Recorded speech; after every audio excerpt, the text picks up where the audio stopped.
Uttar Pradesh auto load संयुक्त कल्याण समिति के बैनर तले बृहस्पतिवार को इको गार्डन में अपनी मांगों को लेकर एक विशाल धरना प्रदर्शन किया। प्रदेश अध्यक्ष राजीव जायसवाल ने बताया कि चेकिंग के दौरान गाड़ी पकड़े जाने पर ड्राइवर से मोबाइल छीन लिया जाता है व मारपीट होती है। ड्राइवर का डीएल जब्त नहीं किया जाना चाहिए। छोटी गाड़ी वालों से जबरन जुर्माना न वसूला जाए। सर, आज यहाँ पे आप लोग गाड़ी में धरना दे रहे हैं, क्या प्रमुख मांगे हैं और क्या मुद्दा है? मांग हमारी है सर कि हमारी जो पिकअप डाला गाड़ियां हैं उनको 2950 से 4950 बिना परमिट करी जाए। दूसरी मांग ये है कि हमारे ऊपर जो 30/7/2020 मोटर अधिनियम कानून का लाद दिया गया है उसको निरस्त किया जाए। 1988 मोटर अधिनियम तहत ही हमको जुर्माना लिया जाए और उसके जैसे अब हमारे उत्तर प्रदेश सरकार में जुर्माना है 30/7/2020 का लागू कर दिया गया। कई राज्यों में है जो जुर्माना जो है मोटर अधिनियम 1988 ही लिया जाता है। जैसे कि 1 टन की गाड़ी ओवरलोड है तो आपको 1000 ही लिया जाएगा, 2 टन की गाड़ी है तो 2000 ही लिया जाएगा। और कानपुर में पिकअप डाला गाड़ियां लेके चलती है तो 35 से 40 हज़ार रुपये का चालान लग जाता है, जिससे कि हम गाड़ी वाले नहीं भर पाते हैं। 1-2 चालान हम लोग लेके भर भी दिया, मान लो इधर उधर से कर्जा उर्जा मांग के, आगे हमारी गाड़ी की किस्त देने की स्थिति नहीं होती है कि गाड़ी वाला किस्त कहाँ से देगा। जब किस्त नहीं दे पाएगा तो उसके बाद उसकी गाड़ी खींचने की नौबत आ जाती है, तो मजबूरी में उसको गाड़ी औने पौने दाम में बेचना पड़ता है। कोई ऐसी पोजीशन आ जाती है कि गाड़ी को अपने खेत बेच करके गाड़ी के हमें वो करना पड़ता है। हमारे हैं सीतापुर के शमसूल भाई, उन्होंने 4.5 लाख रुपए जुर्माना भरा है केवल गाड़ी में, और एक साल के अंदर 4.5 लाख रुपए जुर्माना भर दिया।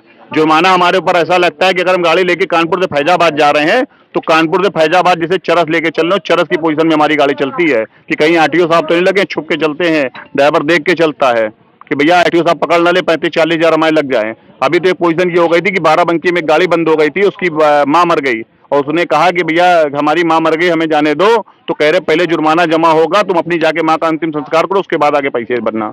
मतलब ये पोजीशन हो गई है कि मतलब सरकार अपनी खजाना भरने के लिए चाहे आदमी मर जाए चाहे जो कुछ हो जाए, पैसा चाहिए तो चाहिए। सरकार की स्थिति ये आ गई है। डाले वाले अक्सर देखा जाता है चौराहों पे रोक के उनके साथ जांच होती है, डाले वालों पे ही क्यों शिकंजा कसा जाता है? डाले वालों पे, डाला वाले असल में हो गए हैं सर स्मैक और चरस गांजा। इनका मतलब ये है कि सरकार का पूरा टारगेट डाला वाले ही है कि डाला वाले ये न करे, डाला वाले वो न करे, क्योंकि और लोग जो होते हैं वो लोकल होते हैं तो लोकल में कोई समस्या नहीं आती है। लोकल मालूम होगा कि उनको 10 लोगों को खड़े हो जाएंगे।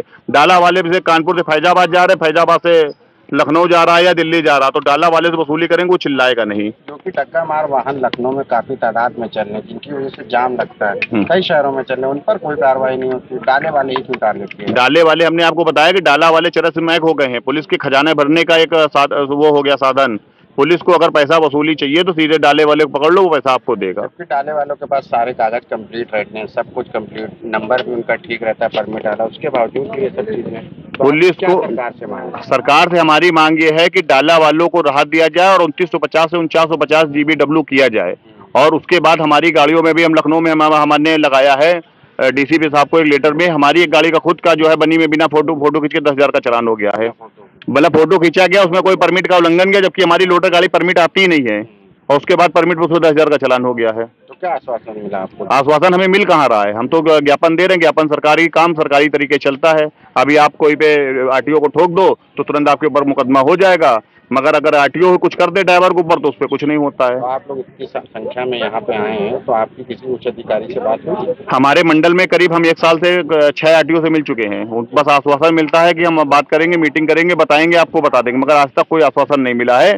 और लखनऊ में भी 5 बार हम धरने के लिए दे चुके हैं, 6ठा धरना हमको इको गार्डन में मिला है, जबकि इको गार्डन में धरने का हमारा कोई मकसद नहीं पूरा होता है। फिर भी हमको सरकार द्वारा इको गार्डन थोपा गया है कि आप यहाँ पे धरना दीजिए, आप अपनी आवाज को अंदर ही रखिए, बाहर रोड पे ना लाइएगा। आपने इसको लेकर परिवहन मंत्री जी से कभी मुलाकात की? परिवहन मंत्री जी से मुलाकात करने का नहीं, क्योंकि परिवहन आयुक्त जी से बात हुई है, ये बोले कि हमारे पास है नहीं, और ये पावर जो है पानी परिवहन आयुक्त जी के पास है। परिवहन आयुक्त जी को भी हमने ज्ञापन दिया, परिवहन आयुक्त जी ने कहा कि हम इसकी बात करके समीक्षा करेंगे। समीक्षा का आज तक का उनका कोई कुछ नहीं आया जवाब।